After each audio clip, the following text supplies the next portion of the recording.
Hi, my name is Jean and this is my channel Learn with Jean. In today's video, I'm going to talk about whether or not to buy and or use an email marketing template. This is a common question and a popular question that I get from a lot of creators that comes up often in this online marketing world. And I hear it a lot from creators. They're like, well, will an email template help me write better emails? Or will the email marketing template help me sell more? And the answer is the solution here is not an email. So let's dig into this because this is a great case study. The reason why people ask me about email marketing templates is because they want to sell more, they want to increase their open rates, and they want to nurture their customers into a sequence. Now, what they're really saying is, I want to use email marketing to grow my business. And is the email marketing template going to help me write the kind of emails that really resonate with my customers? And the answer is that the email marketing template isn't the one that actually sells your customers. The reason why your customers buy is they buy because of you. They want to hear from you, they want to learn from you, and they like what you have to teach.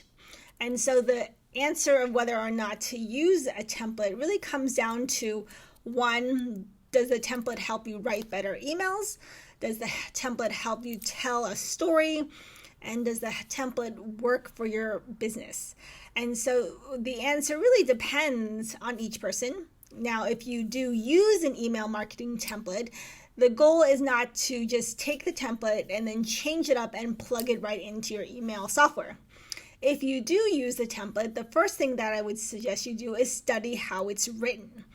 This goes back to reverse engineering. Study everything that you can out there. Learn from every example, learn from every email, because every email yields some great insights about the story, about the problem, and the solution that is being told.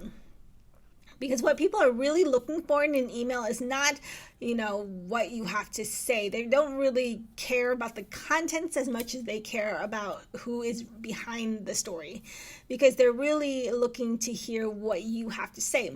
And so if your email marketing template sounds a little too robotic, sounds a little too templatey and cookie cutter, people aren't really going to want to read the rest of the email.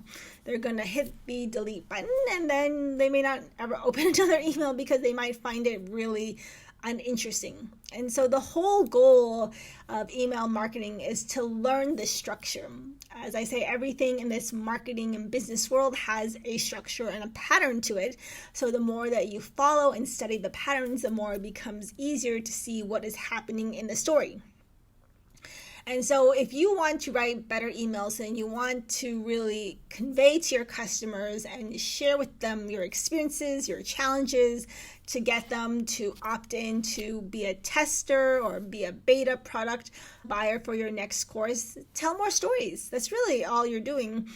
In email marketing, the best way to learn to tell a story is to, one, look into yourself and ask yourself what kind of story you are telling and setting up the structure for the story. And so I'm going to recommend in a link below a few videos on storytelling and a book on storytelling so that you can learn more about how to set up your story in an email that really gets people hooked in and wanting to read and hear more from you.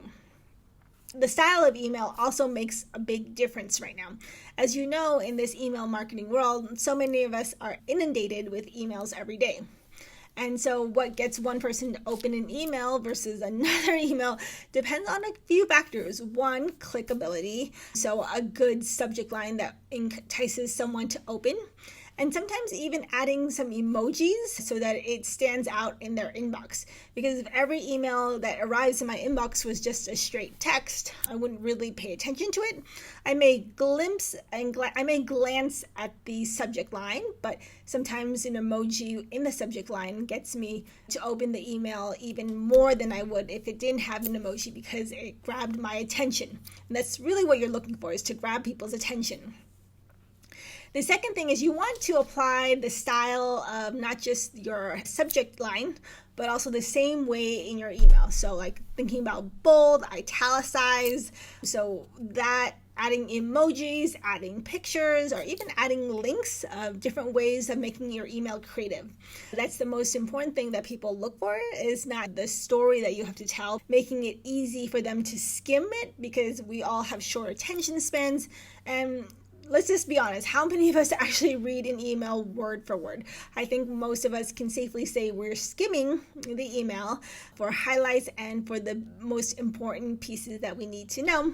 And then at the end, to see if there's a call to action to sign up for something, or to watch a video, or to join a new testing for a new product. My main point is you're really telling a story and having fun with it, so that you can share with others the challenges that you are facing in your business. You're just talking about challenges with something that you're trying to teach next, and you're trying to also learn from your customers what they're facing, so that you can continue to develop new ideas and new products that can meet and solve their problems. I hope this video is helpful. Let me know if you have any feedback or comments.